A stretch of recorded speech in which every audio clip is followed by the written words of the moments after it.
Buen día, amigos, amigas, amigues, bienvenidos todos a este espacio sobre la coyuntura. Y el tema es lamentable, el tema es doloroso. Hace unos días, muy pocos días, pues fue encontrado el cuerpo de Devani Escobar, esta chica extraviada en Nuevo León y encontrada sin vida en una cisterna. Un caso más, una víctima más. La violencia machista, misógina, que hace de las mujeres sus principales víctimas y frente a la cual parece que no hay nada que pueda enfrentar este terrible problema.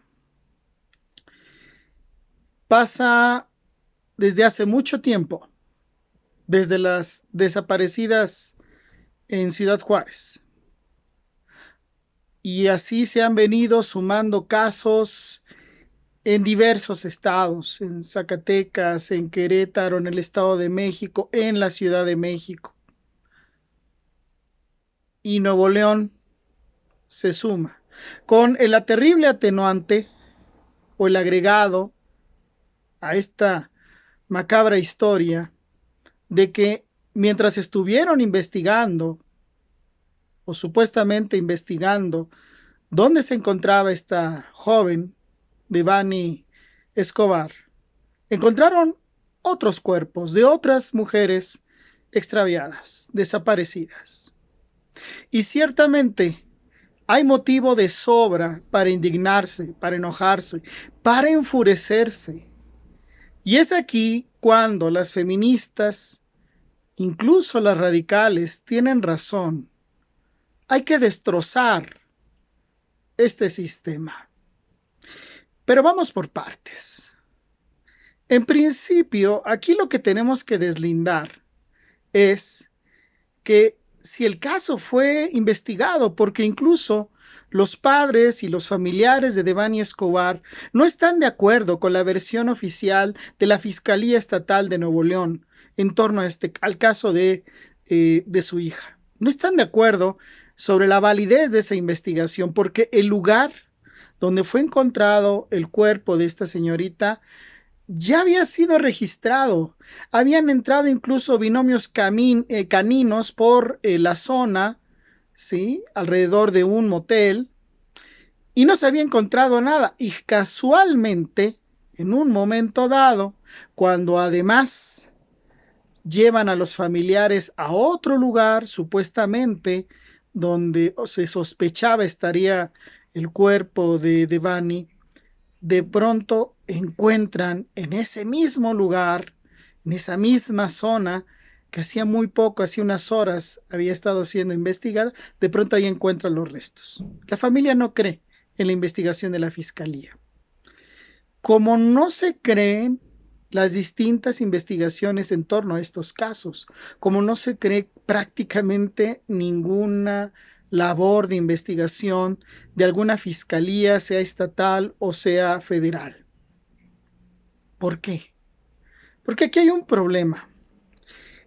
Sin duda, esto que ha sufrido Devani y su familia y muchas otras mujeres es parte de un sistema patriarcal, sí, pero eso es una cuestión muy amplia y muy compleja. Pero hay algo mucho más concreto y específico, que es el sistema de justicia y de seguridad. Un sistema de justicia y de seguridad que, desde el nivel federal hasta el municipal, no es capaz de resolver ningún caso. No a través de una investigación, sí a través de la invención de casos y de culpables. ¿Por qué? Porque, como ha sido denunciado en muchas ocasiones, las mismas autoridades son no solamente ineficaces, sino corruptas, es decir, están ligadas al crimen, ya sea al crimen común o al crimen organizado. Y bajo esa condición y ese contexto, es imposible que las instancias de justicia puedan brindar dejen ustedes seguridad, sino la verdad legal, jurídica sobre algo y dejar tranquilidad a los ciudadanos sobre lo que sufren en un momento dado. Ahora, esta situación, sin duda, es estructural, porque es parte o ha sido parte de un régimen autoritario, y esto es lo que hay que entender. ¿Por qué está tan penetrada esta corrupción y estos modos de hacer las cosas por parte del sistema jurídico, del sistema judicial, de los aparatos de seguridad en este país? ¿Por qué están tan podridos? Porque lo han sido desde hace mucho tiempo, quizás desde un principio. Una de las características del régimen autoritario priista en su momento, particularmente y específicamente desde que se fundó el PRI y se inicia su primer gobierno con Miguel Alemán Valdés, es establecer un sistema judicial que lo único que no iba a dar era justicia. ¿Por qué?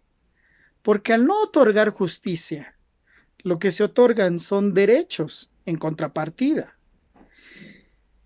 Y si tú empiezas a dar derechos legales, ojo, empiezas a ponerle un obstáculo al régimen autoritario mismo.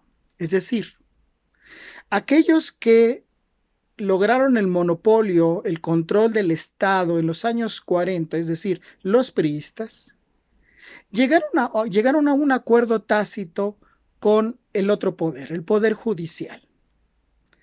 Y ese acuerdo fue: nosotros vamos a gobernar de una manera no democrática y tú no te vas a contraponer a ese autoritarismo. A cambio, tú puedes hacer de tu poder, del poder judicial, un aparato de privilegio, que evidentemente, al ser un aparato de privilegio, no estará pensando en los derechos de los ciudadanos, sino en los privilegios de ese pequeño sector que monopoliza el poder judicial. Y ahí tenemos entonces ministros o magistrados, jueces, multitud de secretarios, empleados, etcétera, que controlan el poder judicial, que lo hacen su patrimonio, pero que no es en función de los derechos de la gente. Y entonces cuando el ciudadano acude a ese poder a través de cualquiera de sus instancias, no va a obtener justicia, va a obtener un retraso en la satisfacción de su derecho a la justicia, porque lo que se antepone es básicamente el poder adquisitivo o el poder de pago del ciudadano. Es decir, el ciudadano tendrá entonces que caer en el acto de corrupción frente al juez, frente a la policía ministerial, frente al magistrado, para poder acceder a cierta justicia o a cierta versión de ella. Y eso se ha vivido desde los años 40 del siglo XX para acá. Y se vive desde la corrupción simple, con el policía de tránsito, con el policía ministerial, hasta la Suprema Corte de Justicia. Claro que sí. Y en ese sentido, es un sistema judicial que no es capaz de resolver nada, ni de investigar, ni de dar certezas jurídicas a nadie. Ustedes recordarán dos documentales ya de tiempo atrás, ¿sí? Presunto culpable y Rateros Viejos. En esos dos documentales quedaban claros varios aspectos. El primero, el aparato de justicia no busca la verdad para deslindar responsabilidades en los actos delictivos. Y dos, ese mismo aparato de justicia es capaz de construir culpables con tal de justificar su existencia, pero también para satisfacer sus necesidades de corrupción, de cohecho, es decir, ganar dinero a partir de las víctimas de la injusticia. Esto sigue así, pero repito, esto es algo estructural. Y entonces la familia de Devani Escobar no va a obtener justicia porque el aparato, el sistema no está hecho para eso. Como no han obtenido justicia cientos y miles de víctimas, no solamente víctimas de feminicidio, sino una multitud de víctimas en muchos otros casos de delitos, sea frente a la delincuencia común o frente a la delincuencia organizada. Y entonces, si bien esto se enmarca en un sistema patriarcal, específicamente este problema lo observamos en la gran crisis que es el sistema judicial mexicano. Y eso es lo que tenemos que reformar. El sistema patriarcal, por supuesto que tenemos que ir echando abajo, todos, mujeres y hombres, pero hay algo muy concreto que sí podemos empezar a transformar, que debemos transformar, que es el sistema judicial. A través de luchas ciudadanas. Recién vivimos la pérdida de doña Rosario Ibarra de Piedra, un ejemplo de cómo una ciudadana común puede encumbrar una lucha por los derechos frente a los aparatos corruptos. Eso mismo tenemos que hacer, pero también encumbrar legisladores, gobernantes que impulsen reformas serias en torno al sistema judicial. Y quizás llegar al punto de que sean los ciudadanos quienes elijamos por voto directo, secreto y universal a los fiscales y a los ministros de la Suprema Corte de Justicia, porque al final se trata de mayor legalidad y eso se logra con transparencia y mayor democracia. Bueno, tenemos que vivir estos dolorosos capítulos, pero está en nosotros ir más allá,